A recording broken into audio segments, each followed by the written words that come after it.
जय माता दी दोस्तों। आप सभी को आषाढ़ मास के गुप्त नवरात्रि के 7वें दिन की हार्दिक शुभकामनाएं। आप सभी पर मां जगदम्बा की कृपा सदा सर्वदा बनी रहे। आज की वीडियो में आप सुनेंगे गुप्त नवरात्रि के 7वें दिन 7वीं महाविद्या मां धूमावती की कथा और साथ ही आप सुनेंगे मां के 9 रूपों में मां का 7वां स्वरूप है मां कालरात्रि का। तो आज की वीडियो में महाविद्या धूमावती और महाकाल रात्रि की कथा सुनेंगे।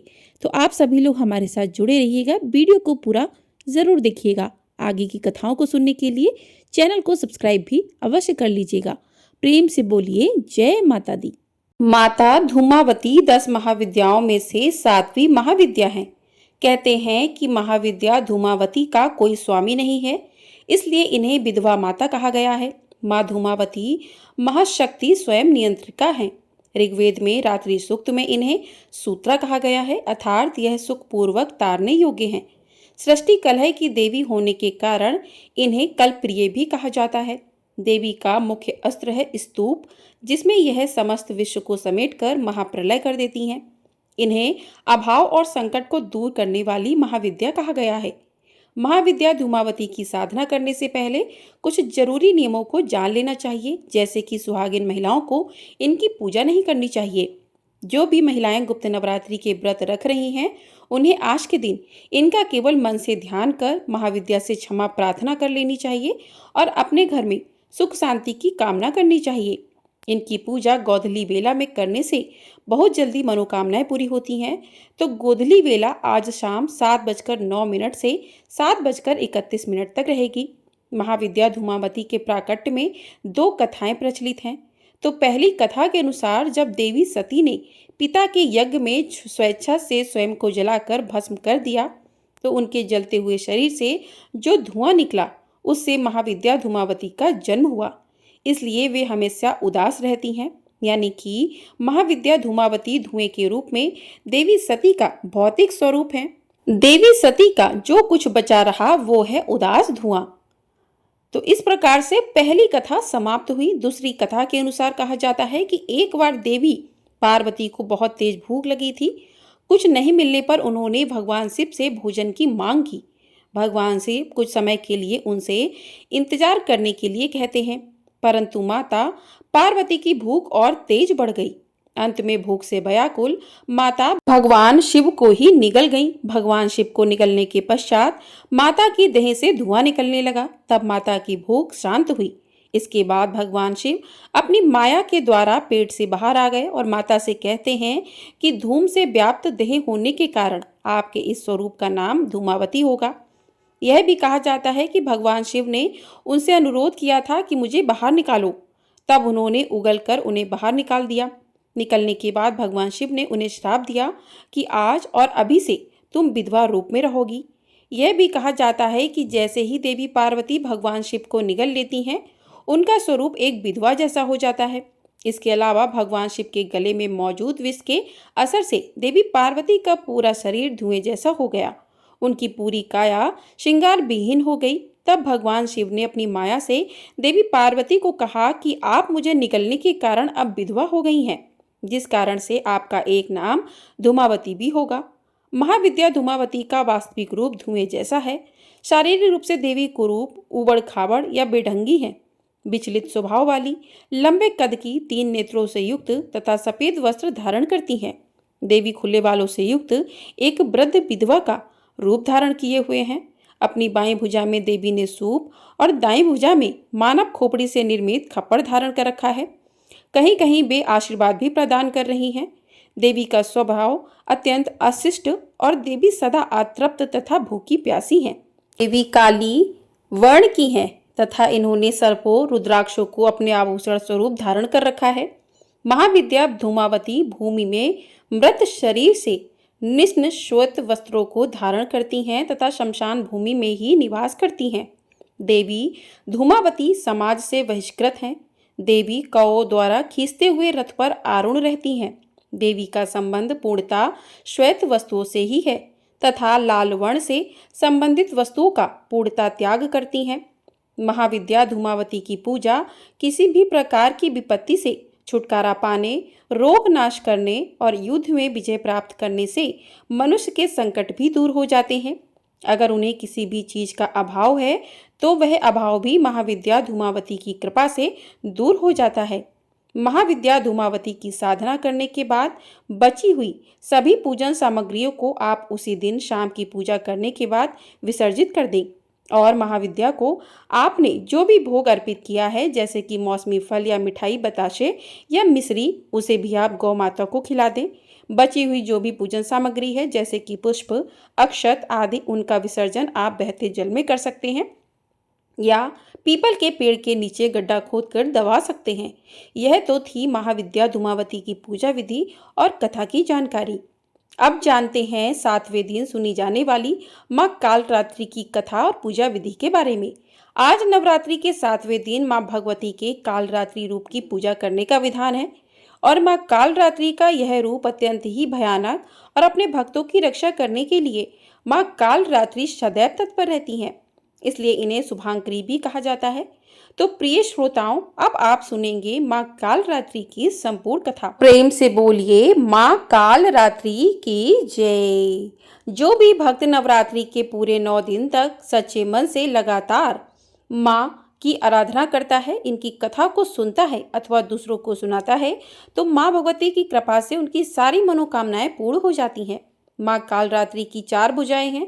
ऊपर की दाहिनी भुजा से माँ भक्तों को वर प्रदान करती हैं, निचली दाईं भुजा से अभय देती हैं, जबकि बाईं भुजाओं में माँ खड्ग और कटीला मूसल धारण करती हैं। माँ कालरात्रि के केस खुले हुए हैं और गले में बिजली की माला शोभा पा रही है। ऐसा लगता है मानो बिजली चमक रही हो। क्रोध में माँ की नासिका से अग्नि की ज्वालाएं निकलती रहती हैं। माँ कालरात्रि गर्दभ यानी गधे की सवारी करती हैं। माँ कालरात्रि के इस भयंकर स्वरूप को देखकर असुर और नकारात्मक शक्तियां भयभीत रहती हैं, लेकिन माता कालरात्रि अपने भक्तों पर परम अनुकंपा दर्शाने वाली हैं। भक्तों के लिए सुलभ और ममतामयी होने के कारण माता को शुभंकरी भी कहा जाता है। श्री दुर्गा सप्तशती में महिषासुर नाम के दैत्य के वध के समय मां भद्रकाली की कथा का वर्णन मिलता है कि युद्ध के समय महा भयानक दैत्य शंभु देवी को रणभूमि में आते देखकर उनके ऊपर ऐसे बाणों की वर्षा करने लगा मानो बादल मेरुगिरी के शिखर पर पानी की धार बरसा रहे हों। तब देवी ने अपने बाणों से उस बाण समूह को अनायास ही काटकर उसके घोड़े और साथियों को भी मार डाला। साथ ही उसके धनुष और अत्यंत ऊंची ध्वजा को भी तुरंत काट गिराया। धनुष कट जाने पर उसके अंगों को अपने बाणों से बींध डाला और भद्रकाली ने शूल का प्रहार किया। उससे राक्षस के शूल के सैकड़ों टुकड़े हो गए और वह महादैत्य प्राणों से हाथ धो बैठा। इसी प्रकार चंड और मुंड के वध के लिए माँ विकराल मुखी काली प्रकट हुई। मार्कंडेय ऋषि कहते हैं कि इसके बाद शुभ की आज्ञा पाकर वे चंड मुंड आदि दैत्य चतुरंगड़ी सेना के साथ अस्त्र शस्त्रों से सुसज्जित होकर चल पड़े। फिर गिरिराज हिमालय के स्वर्णमय ऊंचे शिखर पर पहुंचकर उन्होंने सिंह पर बैठी देवी को देखा। उन्हें देखकर दैत्य लोग तत्परता से उन्हें पकड़ने का प्रयास करने लगे। तब देवी अंबिका ने उन शत्रु के प्रति बड़ा क्रोध किया। उस समय क्रोध के कारण उनका मुख काला पड़ गया, ललाट में भेड़ी टेढ़ी हो गई और वहीं से तुरंत विकराल मुखी काली प्रकट हुई जो तलवार और पास लिए हुए थी।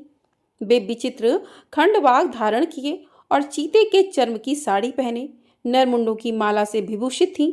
उनके शरीर का मांस सूख गया था, केवल हड्डियों का ढांचा था जिससे वे अत्यंत भयंकर जान पड़ती थी। उनका मुख बहुत विशाल था, जीभ लपलपाने के कारण वह और भी डरावनी लग रही थीं। उनकी आंखें भीतर को धसी हुई और कुछ लाल थीं। वे अपनी भयंकर गर्जना से संपूर्ण दिशाओं को गुंजा रही थीं। बड़े बड़े दैत्यों का वध करती हुई वे कालिका देवी बड़ी तेजी से दैत्यों की उस सेना पर टूट पड़ी और उन सबको खाने लगी। तीनों लोकों में राक्षस शुंभ निशुंभ और रक्तबीज दैत्य ने हाहाकार मचा रखा था। सभी देवतागण चिंतित थे। सभी देवी देवता मिलकर भगवान शिव के पास गए और रक्षा की प्रार्थना की। तब महादेव ने मां पार्वती से असुरों का संहार कर अपने भक्तों की रक्षा करने के लिए कहा। इसके बाद माता पार्वती ने दुर्गा जी का रूप धारण किया और शिंब निशुंभ का वध कर दिया। अब देवी के सामने असली चुनौती राक्षस रक्तबीज ने पेश की। जैसे ही मां दुर्गा रक्तबीज को मारती और उसके खून की बूंदें धरती पर गिरती, वैसे ही उसके ही जैसे लाखों रक्तबीज पैदा हो जाते, जिससे माता क्रोधित हो गई। उनका वर्ण श्यामल हो गया और इसी स्वरूप से मां कालरात्रि का प्राकट्य हुआ। दैत्य रक्तबीज एक ऐसा दानव था जिसे यह वरदान मिला हुआ था कि जब जब उसके रक्त की एक भी बूंद धरती पर गिरेगी, तब हर बूंद से एक नया रक्तबीज जन्म लेगा, जो कि रूप और शक्ति से उसी के समान होगा। ऐसे में मां कालरात्रि ने रक्तबीज की गर्दन काटकर उसे खप्पर में रख लिया, ताकि रक्त की बूंदें नीचे ना गिरे, और उसका सारा खून पी गई।